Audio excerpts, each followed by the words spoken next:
Hello, this is Paula.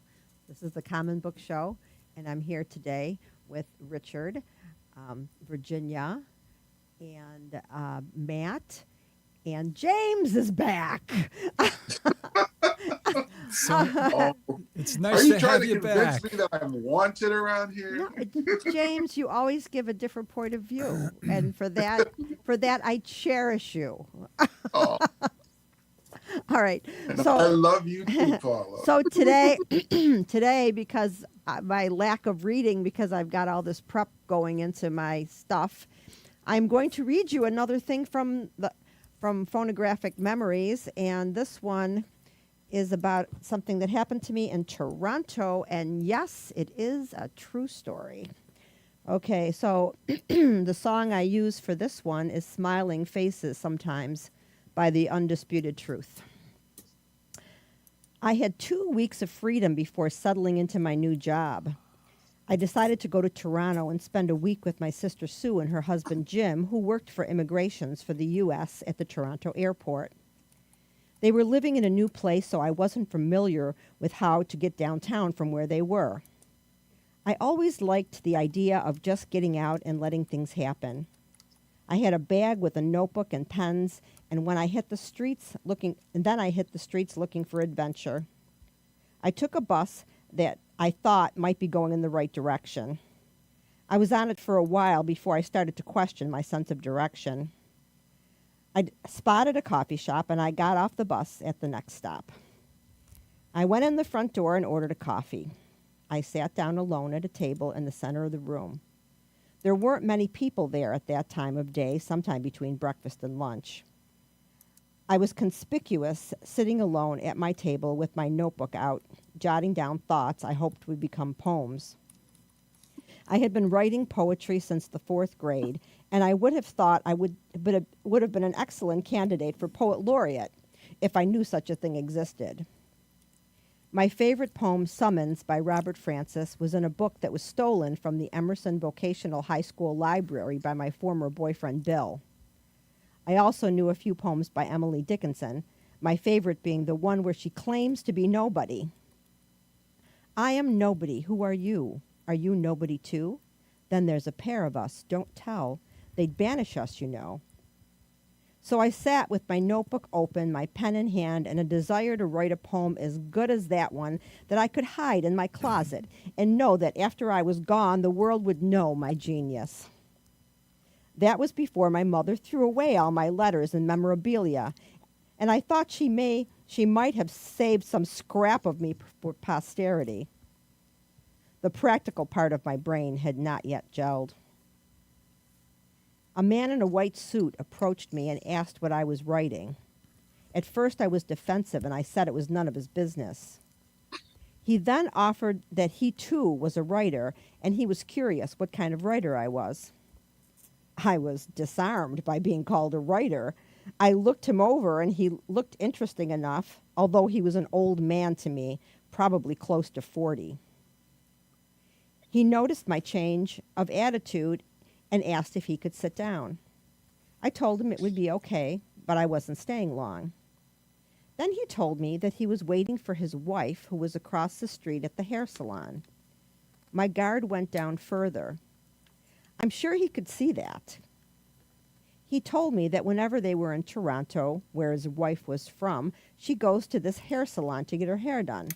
He then told me that he was about to begin a book, but he was a freelance writer for magazines.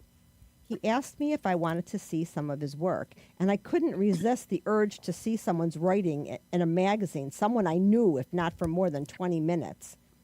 His car was in the coffee shop parking lot.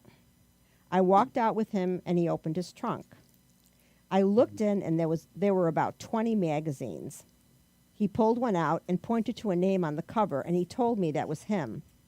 I can't remember his name or the name I saw on the magazine, but at 17, it seemed clear to me that I was standing next to a real live writer who earned his money writing and lived the life of an artist. He then asked me if I wanted to meet his wife. I was curious, so I went with him across the street. She was in a chair with her hair dryer over her blonde wavy hair. She was beautiful, and he introduced me to her. I want you to meet this adorable girl I met across the street at the coffee shop. Isn't she a doll? The woman nodded in agreement and motioned for me to come closer. My, you are a pretty one, aren't you? Will you go to lunch with us when I'm through here? Yes, if it's no trouble, I answered. Good, then it's settled, the man in the white suit told her. We'll wait for you across the street. The car's parked there. We spent some time talking, and suddenly he asked me out of the blue if I could type. I told him that I took typing in high school, but I wasn't fast. Next, he said the most astounding thing I had ever heard in my life. I want you to go to the south of France with me to be my assistant on the book I'm writing. I need a typist, and I have a good feeling about you. I think you'd give me honest feedback, and that would help me a great deal. I was dumbfounded. This was so far out of my wildest imagination that it seemed completely feasible. Why not? Things like this happen to other people. Why not me? It's not that I wasn't looking forward to starting my new job at Green and Kellogg Inhalation Therapy, but come on, the south of France with a fancy writer in a white suit with a beautiful wife, which I believed meant that there would be guarantee of no hanky-panky. The choice seemed simple. My head was exploding.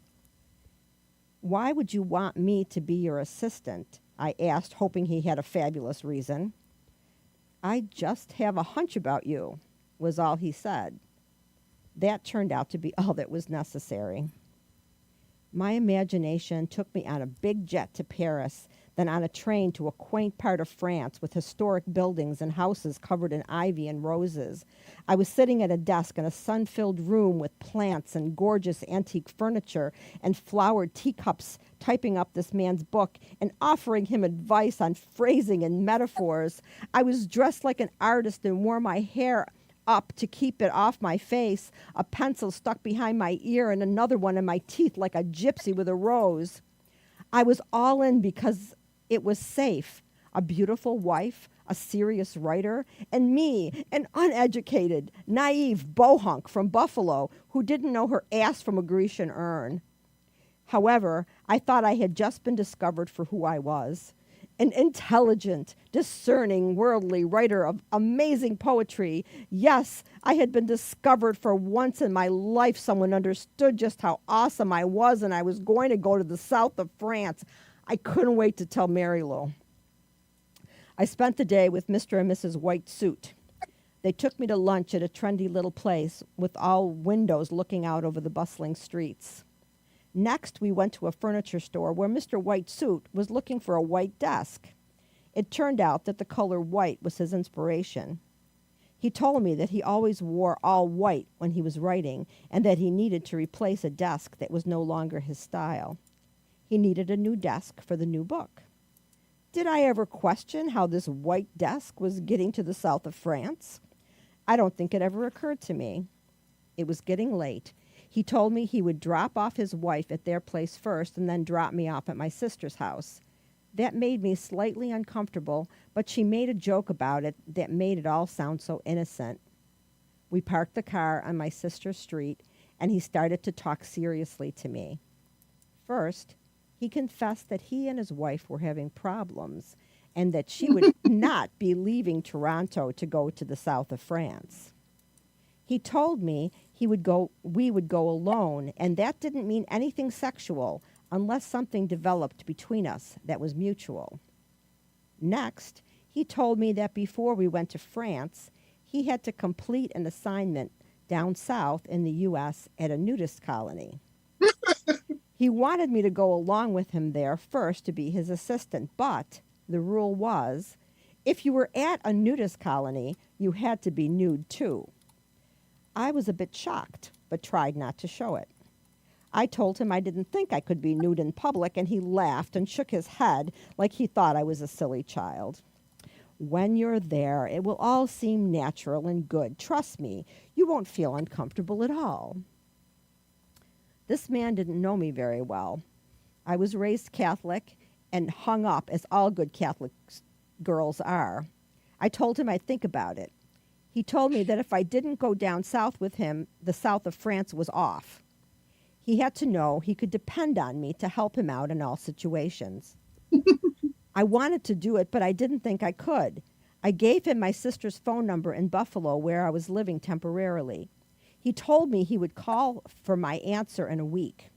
He'd be traveling through Buffalo on his way down south, and he'd pick me up. He told me to be packed for that trip and for the France because we would fly right from where we were down south. He never asked me if I had a passport. I didn't even know a passport was necessary to make a trip to a foreign country because the only foreign place I'd ever been was where I was standing right now, Canada. I believed him because I wanted to believe him. I wanted to go far away to a distant land and become a new person of consequence. I wanted an adventure with an exotic employer and a white safari suit and hat. I wanted to be Jane of Tarzan fame, or at least Jane Goodall living out her dreams. This was my one big shot at life, and I was going to go home, pack, and damn it, I'd figure out a way to be naked in public. I told my I told my sister Sue about my adventure. Excuse me, but I can't remember what she said. I'm sure it was something practical like, "You're not 18 yet. You'll need to get Mom to sign something or else you can't go." I'm sure that hit home, but considering how little my mother valued me, she might she might have been ready to sign me off to a stranger in a white suit. When I got back to Buffalo and told my sister Marie about my encounter, excuse me, she understood that there was no romantic writing adventure ahead of me, but she wasn't sure just what this man had up his sleeve. I'm sure I didn't divulge that Mrs. White Suit wouldn't be joining us, because that was a red flag even for an impulsive, creative 17-year-old girl like me. I awaited his call. It never came. I was all at once deeply disappointed and relieved. The next bit of news I got about my wrecked once-in-a-lifetime opportunity was by way of a newspaper article that my sister Sue cut out of the Toronto paper and mailed to Marie about a man and his wife running a sex slavery ring out of Toronto, trafficking girls down to the southern states. The description of Mr. and Mrs. Whitesuit and their tactics of luring young girls who were alone in the streets of Toronto was enough to satisfy me that I was a target for that horrifying fate. I was one of those naive girls who wanted to have a life of excitement, who was emotionally unstable and wanted to find a way out of what I thought was a horrible existence. It must have been my reluctance to do absolutely anything, such as be naked in public, that saved me from being abducted immediately. I guess my Catholic girls' school education had been good for something after all. Okay, that was it. Wow. I was going to say, and that's how you met Jeffrey Epstein and Ghislaine Maxwell.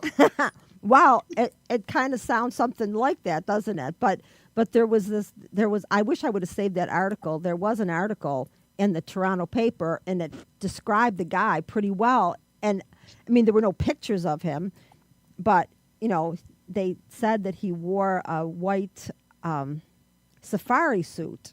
You know, I mean, if you're going to do something like that, wouldn't you want to be a little less conspicuous? I guess he was the great white hunter. But anyway, I always thought, well, you know, that was it. I mean, it happens. It happens to people. I was pretty cute back then. So, you know, I'm sitting in a restaurant by myself in a coffee shop, and he had me pegged. I don't know if that was his rap all the time, but it worked with me, certainly. I don't think it was so much he had you pegged as if it is something that you can have a fairly good win-loss ratio with most women, because if you look at the case of the Tinder swindler, it becomes a very similar thing. So what is a Tinder swindler? There was this guy who worked dating apps like Tinder to meet women and sucked them in to this fantasy that they were going to be able to marry a rich heir guy who was an heir to a Oh, fortune. okay. And basically, his scam was that he put a profile on Tinder, which also gave his Instagram information. Mm-hmm. So Tinder only allows you to put a couple of pictures and a small paragraph Mm-hmm. about yourself. Right. But Instagram allows you to basically build something similar to Facebook, Mm-hmm. where you have all kinds of pictures, typing, whatever. Right. And his Instagram had all this information about him being the heir to this diamond fortune, and Nice. Yeah, good. pictures of him in all kinds of locations all around the world, on yachts, et cetera, et cetera. And so women who matched with him for his Tinder picture of him well dressed on a yacht Yeah. or in Paris somewhere would then go to his IG and see all this other stuff. Right. So when he said, "Come meet me at the Four Seasons for lunch," I'm staying there. Mm-hmm. We can have lunch and get to know each other. Right. When they showed up to the Four Seasons, it only took him a half hour to an hour to talk them up to his hotel room Uh-huh. at the Four Seasons, where he would enjoy himself with them and say, "This is so wonderful. I'd like you to go with me to Rio de Janeiro. Mm-hmm. But you have to come tonight because I didn't expect to meet you, and I have this business thing. So you either have to leave with me tonight or wait until I come back to the city again." And I don't even know when that will be. And most of them would go because, well, after all, when am I going to get to Rio de Janeiro on somebody else's dime? And oh, by the way, he's got a private jet. So they follow this guy onto a private jet, and he introduces them to his ex-wife, allegedly, and their daughter, and says, "Well, I employ my ex to work with my company. It's a great way for me to still get to see my kid. Uh-huh. And, she's okay with you and I because, we're divorced." And so he takes the girl on the trip to Rio. He spends all kinds of cash, flashing it, going to casinos, yada, yada. And then when he drops her back off to wherever it is, the place that she lives, he spins this story of having these unexpected troubles here, there, and whatever. And I'm being chased by these mobsters. And, they can trace you when you use your credit card and stuff. So I need to do things by cash. So could you send me some money, Western Union, which I'll get back to you. Don't worry. That was pretty elaborate, though. I mean, for him to take them down to, was he making enough money to get back the money that he spent on the Jamaica trip and the plane? Well, yes, because he was doing this to hundreds of women.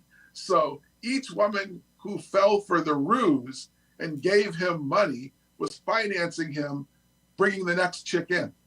Oh, God.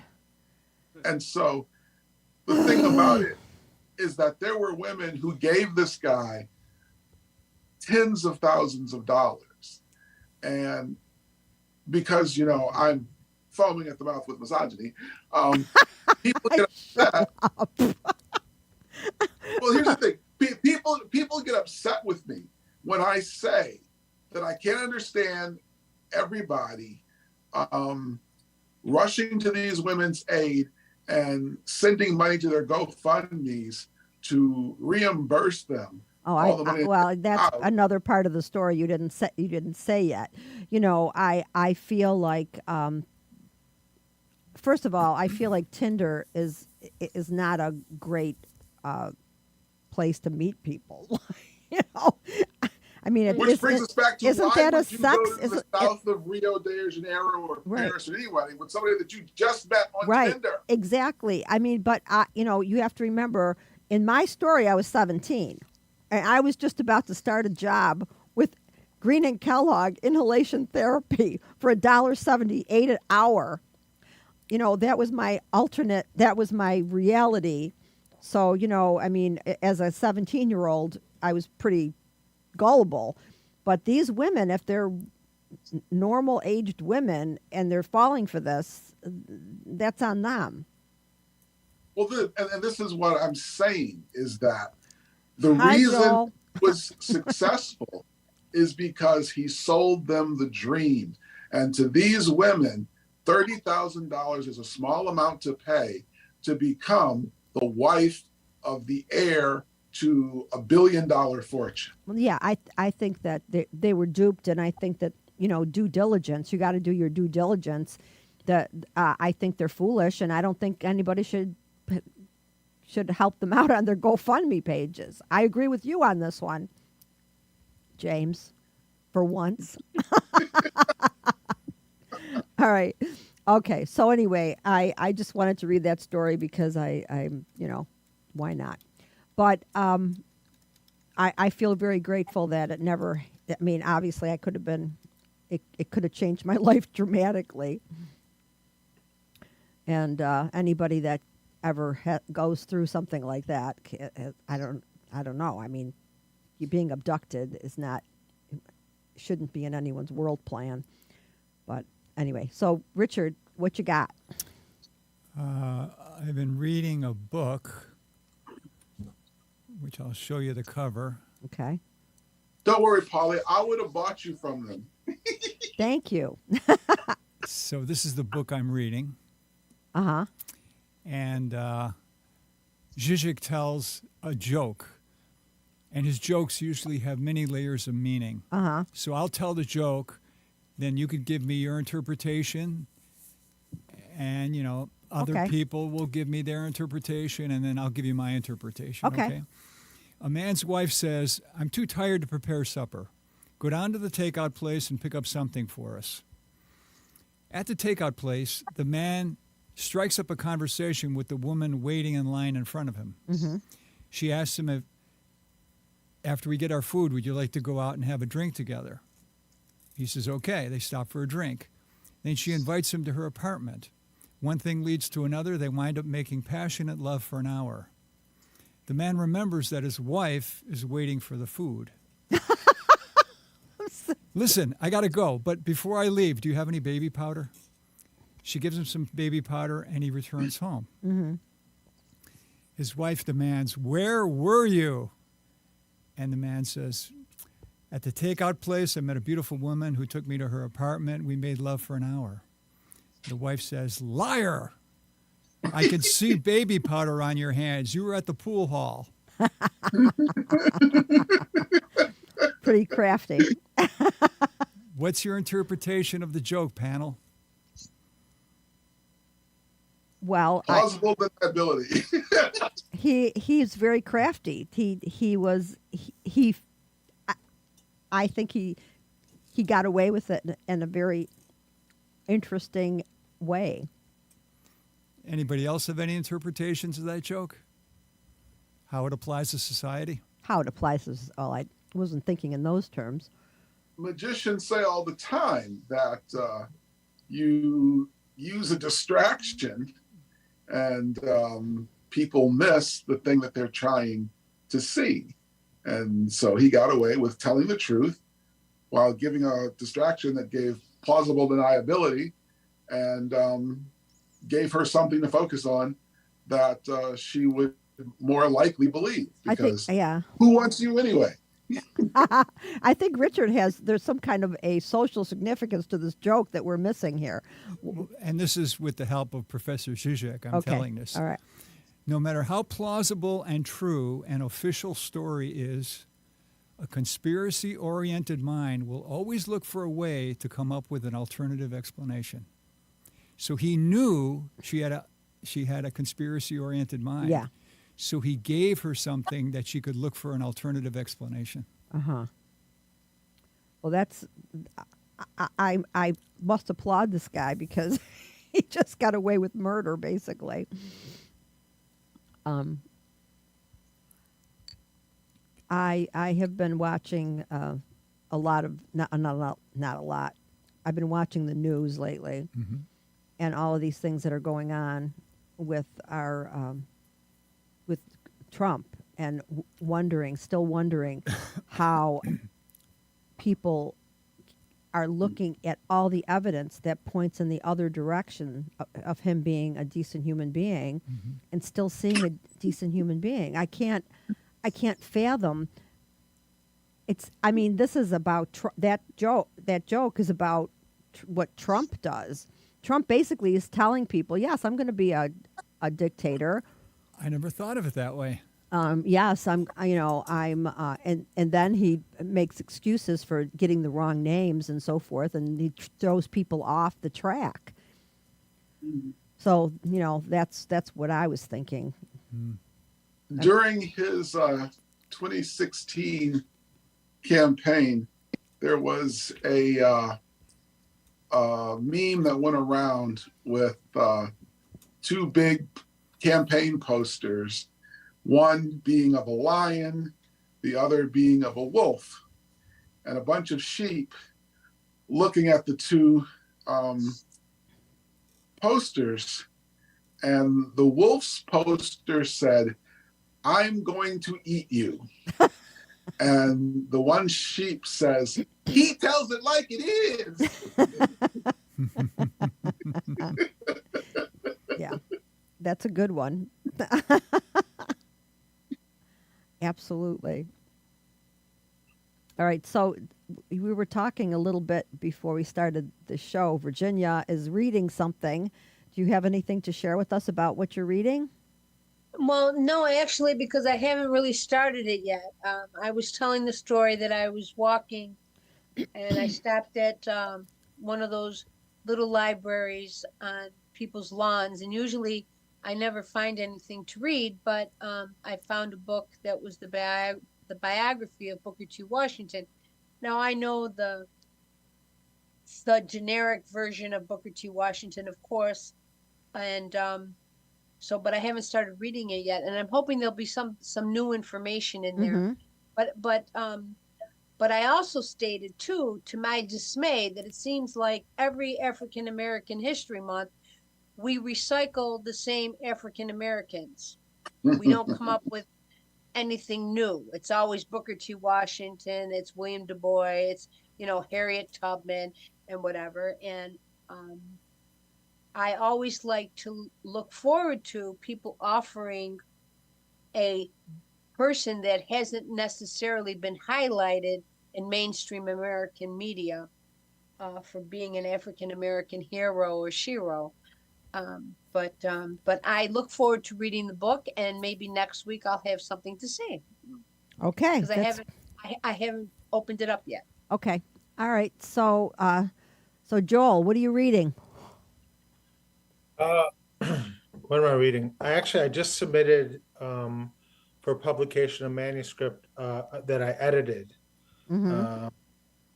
So I have spent pretty much all my time editing, dotting I's, crossing T's. That's a lot of work. Yeah. What kind of manuscript is it? I run a poetry series called Ground and Sky Poetry Series. And we have four standard monthly events. One of the monthly events is a round table, which has no mic, no list, no podium. Yeah. That format I got from my creative writing mentor in Kent, Ohio, Northeast Ohio, Mage Reagan, who taught thousands and thousands of students and poets through the years, mentored them. And so I put out a call for submissions when Ken Calbaugh of Before Your Quiet Eyes bookstore in Rochester approached me to publish a collection anthology of my community's poetry that I hold, a Ground and Sky community. And so I have 13 submissions, 6 poems a piece from each poet, and 13 poets, a biography. We have a prologue, we have a history of Ground and Sky, and we have an epilogue. And so I just finished that for submission Oh, yesterday. cool. That sounds great. Yeah. Sounds like a big project. It's, as everyone was so wonderful to work with. People were really great. When you edit stuff and it's people's poetry, some people take that very personally, and people generally were very Do you generous with. do you edit the poetry? Oh yeah, yeah. What? That's surprising. I would say Paula, that. Paula, Yeah. Paula, is that a foreign idea to you that an editor would edit? No, but I've never had anyone edit my poetry. I've had people edit my prose, but I've never. I mean, every time I've submitted a poem, it's always, except for typos, it's gone in as I've written it. Oh, Well- except once when Bob Pohl convinced me to change the last line of something, but he had to really convince me. I can understand Joel's point of view. Okay. Do you know the story of J.D. Salinger and The Catcher in the Rye? Well, I know of it. He took it Yeah. to the New Yorker to have them publish it. Yeah. He says, with the provision that you cannot touch one comma, one letter, one word. And they said, okay. So then he brought in the manuscript, and they said, okay, we'll read it and we'll get back to you. So come in and see us on a certain day. So he came in to see on the day that he expected to sign the contract, and they said, well, we know you don't want us to touch anything in the manuscript. However, we read it, and our editor read it, and there's problems with it. And he gets up to leave, and he walks to the door, and he puts his hand on the thing and starts opening the door, and the guy says, for example, in chapter 20, you introduce a character as if we knew who they were, and we had never met this person before then. And Salinger turns around and he goes, I did? Yeah. He says, yeah, come on, I'll show you. And he showed him. He says, you're acting like we know who this character is, and we've never met her before. Salinger sits down at the thing. He says, what else did you come up with? Editors are very, very good. I mean, that would be an example, No, right? I know. So and maybe Joel would say, look, you're referencing something here that doesn't make sense. I do feel the lack of an editor in my work. I know I do. I mean, Lori does the proofreading, which is different than editing. But I think I would really benefit from an editor, but because I'm self-publishing, I don't have that. Yeah. So I go over it myself ad nauseum, and until I think to myself, oh, it's got to be done now because I can't. But I would love that, but it's just that I never really thought about it in poetry before, Joel. That was the only reason I reacted like that. Well, no, Paula, let me just say, like, I've thought very deeply about why. I mean, really, when someone submits poetry to you, it's a deeply personal and it's a vulnerable kind of interaction where people are trusting you with their sacred expression, and Right. you're here to critique it. But my job as an editor, as I saw it, was, the collection anthology for Ground and Sky is not going to be taken by the preeminent poets and literary critics of America and paraded around as some kind of like feast. It's much more going to be people's introduction to poetry, people who have never been exposed to poetry, or people who have just a beginning understanding of poetry. And so the poets who know their poems very well know in themselves what they mean, but I wanted to create a bridge for new people for it to be as clear as possible what the poet is trying to say. And I didn't alter any words. I never corrected any words, but I did kind of moderately, or even at times heavily, punctuate.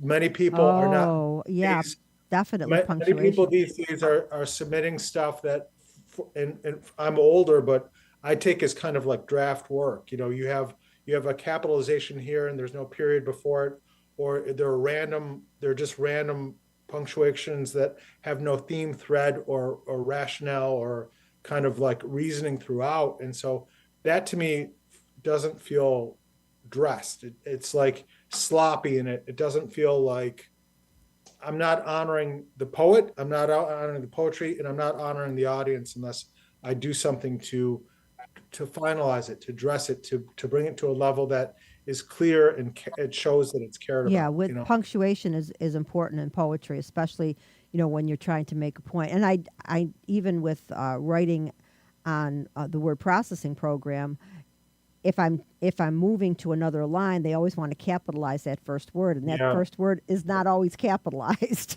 No. Yeah. Even if you make a change within the line, if you remove something or it'll automatically go to a capitalization, and so I spent I say this with some measure of like just honesty. I spent enormous amounts of time on this manuscript. I've spent hundreds and hundreds of hours on this manuscript, and that's Wow. not a joke. Yeah. So yeah, I know, and I have one thing in the book. It's the word together, Lovejoy, because that's a neighborhood, and it's a proper name, and it's got a capital L, and they keep separating it out into Lovejoy, and it's like, no, it's Lovejoy. It's not Lovejoy. So there's different things and autocorrect that are annoying, and you have to add it to the dictionary in order for it to recognize it.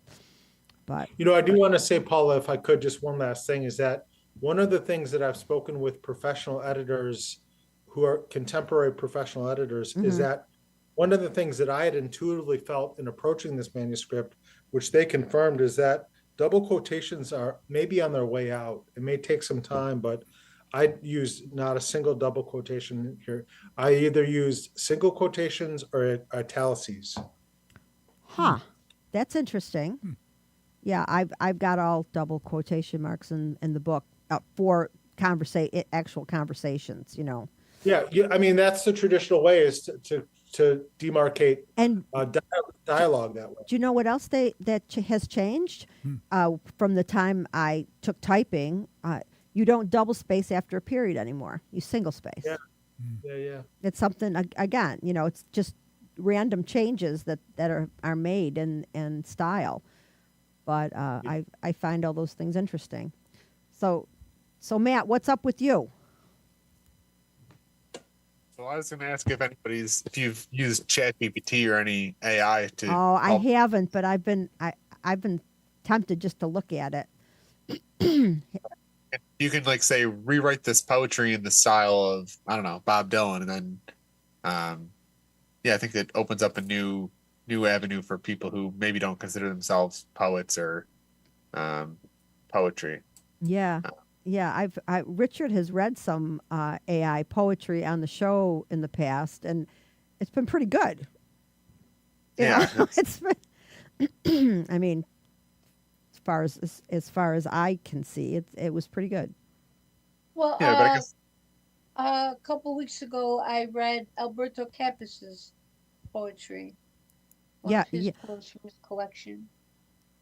I think you were saying that last week. I think you were mentioning you had been reading him. Was it last week I read one of his poems from his collection? Maybe it was last week, Paula. I don't know. No, my memory's not so hot. Either is mine. That's why I'm laughing. I mean, it could have been last week or the week before. Yeah. But yeah. Yeah, that's. Yeah. I haven't read a lot of poetry recently, although I do have a new book that I ordered from, and I can't remember her name, but she's a local poet, and I wanted to meet with her and talk to her, but then I ended up hurting myself, so I never made it. I didn't finish the book anyway because I got busy with this other stuff. But what else is on your list, Richard? That Stanford survey with the senior citizens. I don't know if I know about that. They went to 17 different senior living communities. Mm-hmm. And they got approval to conduct the survey. They went to the senior citizens and said, here's a virtual reality headset. Mm-hmm. Here, we'll show you how to put it on. Now, if you press this button, you get to experience what it's like to jump out of an airplane. If you press this button, you can ride in a tank. Wow. With this button, you can visit Paris. With this button, you can visit North Africa. You can do all these things that you could do when you still had great mobility and you were younger. Mm-hmm. And so they came back after 2 weeks to pick up the headsets. They didn't want to give them back. 80% of the people they gave them to said, will you bring this back again in the future? I imagine once you've gotten to that point where you're not mobile anymore, it would be really fascinating to be able to do some of those things. That's one of the things I thought when I first heard about. Although you do see all these crazy things where people are bumping into walls and stuff because they're in the middle of this weird reality that, and they forget that it's not really there. So I don't know. What do you think? Have you tried? I think that's an example where the technology is not bad. Yeah. It's the way it's used. Have you tried one of these contraptions? I didn't like it. You did try it then. Yeah. Really? Well, I mean, it wasn't at this level, the $3,500 level. Mm. Like at the earlier levels, it could easily make you sick. Oh, right. Just like a 3D movie. Yeah. Makes some people sick. So I avoid things that have this motion sickness stigma attached to them. Matt, have you tried the 3D glasses, the virtual reality headsets? I haven't. I think that's something that's like, I can't believe it's not a thing yet, just because it feels like it's always on it's almost here. It's always is, but it hasn't really arrived yet. So I have not. I wonder if there's a place you can go to, like a store, to experience it. Like what's the technology store? Well, you would go. If you go to an Apple store, will they let you try it out? I just don't think anyone's really. I think they're still. I know Facebook's like working on some sort of like metaverse 3D thing. No, but they have them out there, $3,500. People aren't thrilled because the porn isn't as good as they were hoping. Well, I got to tell you something about that. You want to hear about something about that? Let me show you this. This is really interesting. I'm going to show you a cartoon first, and then I'm going to elaborate on it. Okay. If you know what I mean, if that made sense. It did. Okay, so we'll start out with the cartoon. Yeah, it's over here. Okay. Okay, so look at this cartoon. Oh, okay. You're going to have to throw it up on the Stream Deck. Ha! Now I found this cartoon fascinating because what the people in the gallery are doing is they're looking at a representation. Right. And they're distracted because they prefer the reality. Well, I mean, honestly, there's a lot more sex appeal going on to the right of them. I mean, the picture of the Mona Lisa is a piece of art, and it's, she's supposed to be beautiful and have that enigmatic smile, but she doesn't have like short skirt on. Well, so in this instance of the cartoon, the reality is more appealing than the representation. Okay. Now, listen to this story. Throughout the world of porn, where you make porn movies with actors and everything, it's not uncommon that the male actor in a porn movie will lose their erection. Right, and they have fluffers. Which is that's the old days. Oh. Nowadays, they hand them their phone and they go on Pornhub and they look at the videos that stimulate them. Just the opposite. The reality no longer is desirable. It's the representation. Well, it's the opposite of that cartoon. I think what happens is with porn, which is why it can be dangerous. I'm not saying it's across the board dangerous, but if you get in more and more and more into it, your tastes can become more and more and more bizarre, and you can't be satisfied by normal things anymore. You can only become satisfied by things that fit a certain category. So that could be true, but what also could be happening is that with porn, there is let's say a separation of reality. There's not the intimacy of being with another person. You are a voyeur. You aren't, like skin on skin. And so you can become aroused by that and become aroused like that and then lose your sensitivity to being with a real person. Yeah. Yeah. Well, that's kind of, It's kind of like what you're saying. yeah. Yeah. And I mean, I never saw a porn movie until I was dating Neil, who owned a video store, and he had all these porn movies, like, and I had never seen any, so of course I wanted to see these movies, and I could see how people would become desensitized to normal sex after a while. There was a lot of fantasy, just fantastic things that would be, and there's a lot of niche porn too, like S&M and Midgets. midgets. Thank you, James. But the guy that needed, it's meta, right? He's making porn, and in order to get an erection, he needs to view porn to do it. I mean, it becomes like a layered pornography thing, right? Meta porn. Why? What are you thinking, Richard? Well, I'm fascinated by the idea that art is a representation of reality. That really piques my interest. Mm-hmm. All right. When Van Gogh painted the sunflowers, Yeah. they were alive and bloom and healthy. Yeah. 2 days later, they were all dying. Yeah. Mm-hmm. He didn't paint the dying version. No. So you always paint the ideal version. And so I like the fact that there are people who prefer reality over representation. Yeah. Like, why would I want to see a slideshow on the Grand Canyon? I'm going there this summer.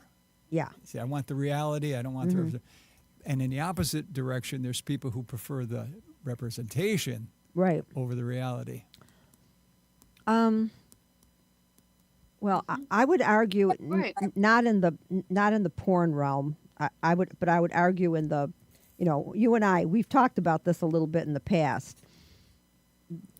When you go to the Grand Canyon, let's just use that as an example, because since we started there, there's not only the way it looks, but it's the feeling you get when you see the enormity of this cavern in the earth.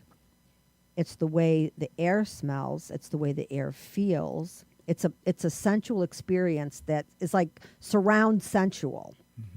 If you view it, even if you go to a theater, like a big theater with a big screen, and they show it to you, you're only getting a one-dimensional, and you're not getting any of the other senses involved in it. So, I mean, that's why I prefer the real thing over the representation. I think we had a conversation about this because you feel that experiencing it like that flat level is all you need to do. And Bob Paul was another person I used to be friends with more, and he had the same thing. It's like, why would I do that if I can read about it? And so there are people. You're right. There are two separate kinds of people. Yeah. I'm definitely more a sensualist than other people who can only read about it or only see a picture of it and get the same experience.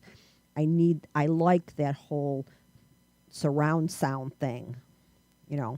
That's what I like. So, I mean, If I may interject here. you may interject here.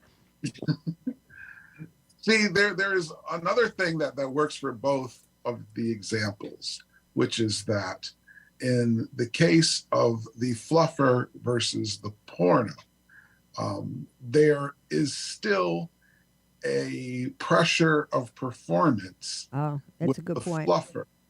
whereas watching the porn is very non-committal. If and when it happens, it happens. And in a similar fashion, you can watch a 4K 3D video of the Grand Canyon and you don't have to walk the trail.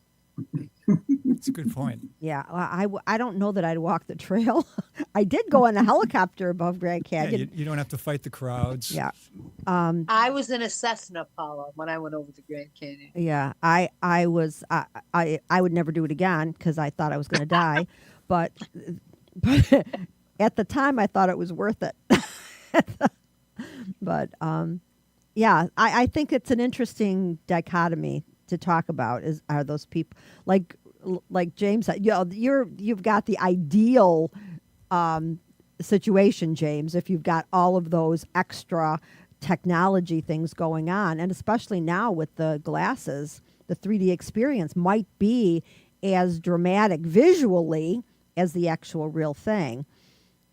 But like I said, I like the feeling of the air. There's a different feeling of air every place you go. The air feels different, and I can't explain it. Well, look at it this way. You could go to the African savannah, Yes. or you could look at it through 3D glasses and not get a single mosquito bite. Yeah, I would take bug spray. I don't get mosquito bites. I don't know if I ever told you the story, but when I was in Mexico, I was getting eaten alive by mosquitoes. And this little guy came up to me in the jungle, and I said, I am getting eaten alive by these mosquitoes. And he says, the reason you are getting bitten by mosquitoes is because you believe you will be bitten by mosquitoes. He says, if you believe you won't be bitten by mosquitoes, you will not be bitten by mosquitoes. And I am not making this up. I have not had a mosquito bite since that day. I could go into a swamp and the mosquitoes will be repelled off of my body. I don't think it was anything. I think it was some kind of mental thing. And I don't know why it works. But so far, and that was in the 90s that I went to Mexico. Well, you know, I believe that 99.9% of everything we do in this lifetime is a mental thing. Mental, So yeah, exactly. I'm right there with you, Paula. Well, I'm not saying that he didn't perform any magic or anything. I'm just saying that he put the idea in my head, and now I never get bitten by. I will see them land on me and they won't bite. Beautiful. It's great for me. So, okay. So now here we are with 7 minutes. So does anyone have anything that they wanted to say that we didn't cover? I had something I was going to say earlier, but the subject passed on and I can't remember what it was. Oh. Oh, we could talk about the Alabama court case. Okay, let's talk about that. I don't know if I know what you're talking about. If you say it, I might have seen it on the news, but I don't remember. In vitro fertilization. Oh, yes! Yes, I did. I remember talking about that. Does anybody have any opinion on that ruling? An egg is a chicken in Alabama.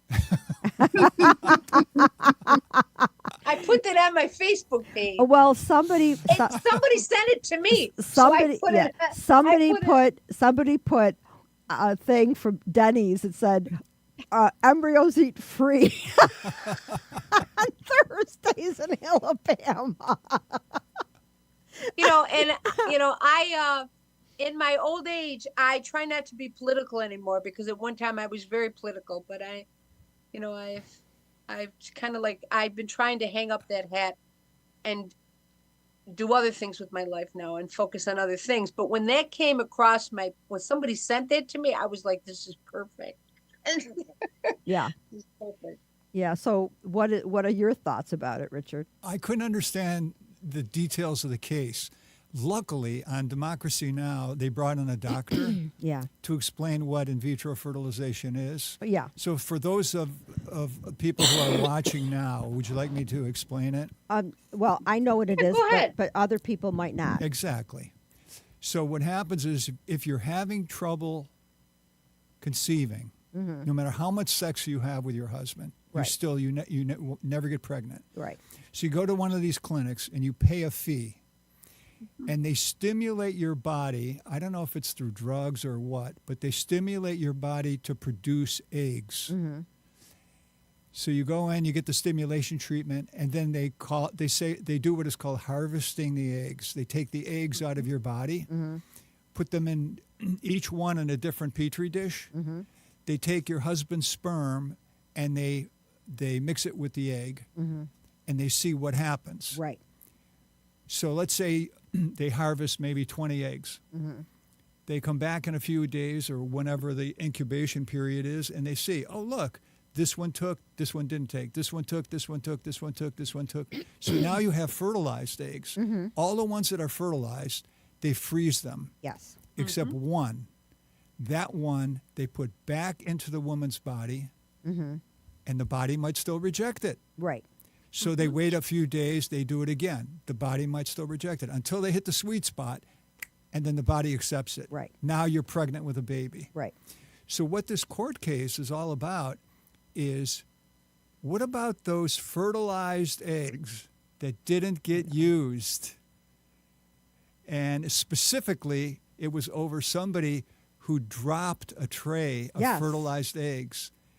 Was that unintentionally murdering human beings? That's what they're saying it was. They were saying that was murder. Now Involuntary manslaughter. they're kind of back. They're back. Not in Alabama. They're not. But the Republicans are back cycling this, and they're saying that it's got to be in a woman's body before it's a human. That it can't be a human outside of a woman's body. But that's not what Alabama thinks, and they're crazy, those people, because they really want this to be a law. And now nobody wants to touch it. Nobody, like the doctors and the clinics, they all want to close because they're What are they going to do with all those fertilized eggs? omelets. Yeah, I mean, hold on. or I should say, little human beings. They're all, Wait. yes, they're going to have to open up a school. We are very, very close to having artificial wombs. So they're just kind of working their way up to that. So the Artificial real wombs. the real point we have going on here is that while Amber Heard and Elon Musk are fighting over her fertilized embryos with his DNA contribution, in not too distant future, any of those will actually be able to be put into an artificial womb, gestated, and basically we got a sale on babies here. We got some Wow. blue-eyed babies over here, some redhead babies over here. That sounds so like, crazy futuristic. But Handmaid's Tale. I think every step like this that we're taking, we're getting closer and closer to Handmaid's Tale. That where the religious right take over and they take away all the rights of women. They if you get an abortion, that's a crime. I mean, all these. I don't know if you're familiar. If you ever watched that show, it's really hard to watch because it's so scary. But the Handmaid's Tale is More women like that book than men. well, it's really scary. It's really because it's so dystopian and looks like it's coming true. It's torture porn. It's like the Lifetime network. Oh, it Come is. on. It is torture porn. I agree with you on that, but I still watched it. Exactly my Like point. Greg, this would be Greg after we finish an episode. Be like,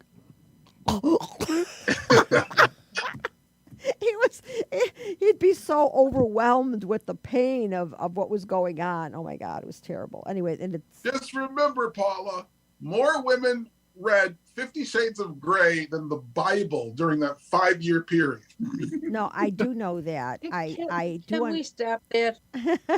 Stop what that's right. Put Stop more. it. It's like that. That's like an overgeneralization. We don't know if it's true. Yeah. I mean, really, come on. Well, I have to say, my daughter's not a reader, and she did read that book.